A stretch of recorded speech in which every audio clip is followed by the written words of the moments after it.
She saw her daughter and son-in-law, who passed away 5 years ago, and decided to follow them.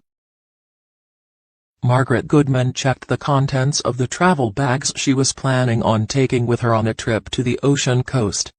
The woman knew that if she were to go to Santa Monica alone, her luggage would be half the size. However, at that moment Mrs. Goodman was only thinking of how to please her grandchildren Liam and Nancy. The elderly woman felt extremely sorry for the children, ever since their parents passed away in a car crash. "Grandma, can I swim on a pool float?" asked Liam, who wanted to see the ocean more than anything else in the world. "Of course, dear, you can swim, or you can relax and sunbathe under the gentle California sun," Mrs. Goodman answered with a smile. At the same time, the elderly woman furtively wiped away a tear as she looked at the wedding photograph hanging on the wall. It pictured her late daughter and son-in-law. If Darcy and Albert were around right now, they would certainly be happy for Liam and Nancy, Mrs. Goodman whispered.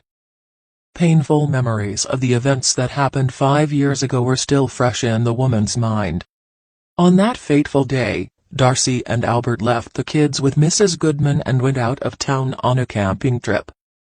Unfortunately, they were driving home after dark, and according to the police report, Albert was going over the speed limit, which was most likely what caused the accident. Having lost control of the car, the man rammed into the guardrails and drove off the bridge and into the river. The current was so strong that they never managed to find the bodies of the couple. Moreover, experienced forensic experts suggested that they could have been carried several hundred miles away from the crash site. But be that as it may, Mrs. Goodman had long resigned herself to the fact that her daughter and son-in-law were deceased. Realizing that she couldn't change the past, the woman decided to move on and devote her life to raising her beloved grandchildren. Thus, wishing to take her grandkids on a vacation by the ocean, Mrs. Goodman had been saving up money for several months. Having finally saved up the necessary amount, Margaret Goodman took Nancy and Liam and they hit the road. To make sure the journey was comfortable and not too tiring for the kids, the woman booked them a flight. The plane finally started to descend, and needless to say, Mrs. Goodman's grandchildren were overjoyed and couldn't sit still even for a second. When Liam and Nancy saw the ocean with their own eyes, their grandmother had to work especially hard to keep them in place. The last time Mrs. Goodman was in California was back when she was young and had just graduated from university. One day, as Mrs. Goodman was peacefully reading a magazine on a sunbed, she was surprised to notice that Liam was standing nearby. A boy looked confused and didn't seem to know where to start his story. "What happened, honey? Are you tired of swimming?" the woman asked sympathetically. "Grandma, it's just that. The thing is, I saw Mom and Dad on the beach. They were standing in front of the ice cream booth holding hands," Liam answered with a sniff.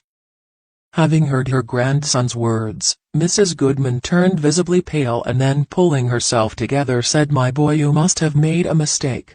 Your parents passed away 5 years ago." But Liam, who was usually calm and very down-to-earth, suddenly got very agitated and insisted that he really did see his parents a few minutes ago. Mrs. Goodman realized that she needed to sort things out herself, so she asked her grandson to point her to the strange couple. Of course, the woman was 100% sure that Liam was wrong, but when Mrs. Goodman saw Darcy with her own eyes standing next to a man who looked very much like Albert, she didn't know what to feel. Fortunately, Darcy and her companion did not notice Mrs. Goodman, who was so shocked that she couldn't seem to move. Since the situation was very confusing, Mrs. Goodman decided to follow her daughter and the man she was with. Even though he looked a lot like Albert, the man did have a slightly different physique and darker hair color. Holding on tightly to her grandkids' hands, the woman slowly followed the strange couple. "Grandma, what are we doing? Are we playing spies?" Nancy asked timidly. "Yes, honey, it's a game. You just need to stay really quiet and don't give away your presence in any way," Mrs. Goodman answered with a wink. The strange couple soon disappeared behind the door of a luxurious mansion. Mrs. Goodman took out her phone and called the police. After that, Mrs. Goodman sat on a nearby bench with her grandkids and started waiting. The law enforcement officers arrived pretty quickly after getting all the information from Mrs. Goodman. The police entered the house and tried to talk to the owners. However, instead of explaining the situation to the law enforcement officers, the owner of the house refused to cooperate and had to be detained. It was only when they got to the police station and he was seated in front of the video camera that he started confessing. As it turned out, the owner of the mansion was the older brother of the late Albert Wilson. Henry Wilson often got into trouble with the law and wandering around the country, never stayed in one place for long. He looked very much like his brother Albert, but the resemblance ended at that. He was Albert's exact opposite and everything but the looks were different. He was cunning and controlling and was used to achieving his goals by any means necessary and caused many problems for his parents from an early age. After graduation, the brothers were forced to separate and go to different cities. This was partly because the man's late father didn't want the unbalanced Henry to have a detrimental effect on the smart and promising Albert. Albert graduated from the university and got a job at a good firm while Henry got sentenced to time in prison for an armed robbery of a jewelry store. By the time Henry got out of prison, his father had passed away and his younger brother had a wife and 2 kids. Henry realized that he was all alone in life and the man didn't want to be the outsider living in the city where every resident knew that he was an ex-con. Henry sold the house for nothing and went to visit his brother. Needless to say, Albert was very surprised to see his mature brother. However, Albert's wife Darcy was impressed. Deep down the woman knew that she didn't actually love her husband, as she always thought of him as weak and spineless. Albert, in the first place, it was most likely because he was smart and had a great entrepreneurial drive which allowed him to make money out of thin air. Thus Darcy had probably fallen in love with Henry at first sight. The woman immediately liked his strong shoulders and the fearless, confident look on his face. Albert's brother and his wife were attracted to each other, and that it would be this fatal attraction that would later push them to commit the unspeakable. Henry wanted to get everything that his more fortunate brother had. Meanwhile, Henry seemed to refuse to understand that everything Albert had achieved came to him through painstaking work. Henry had already come up with a cunning plan for how to get rid of his brother and get their hands on his money. He persuaded Darcy to quietly withdraw all the money from Albert's accounts. Then Henry invited his brother to a camping trip outside the city, which was supposed to be the last trip of his life. The man's plan turned out to be simple in its ingenuity. During their trip, Darcy gave Albert tea with a lethal dose of sleeping meds. Thus, Henry carried his brother's unconscious body into the car and staged the accident.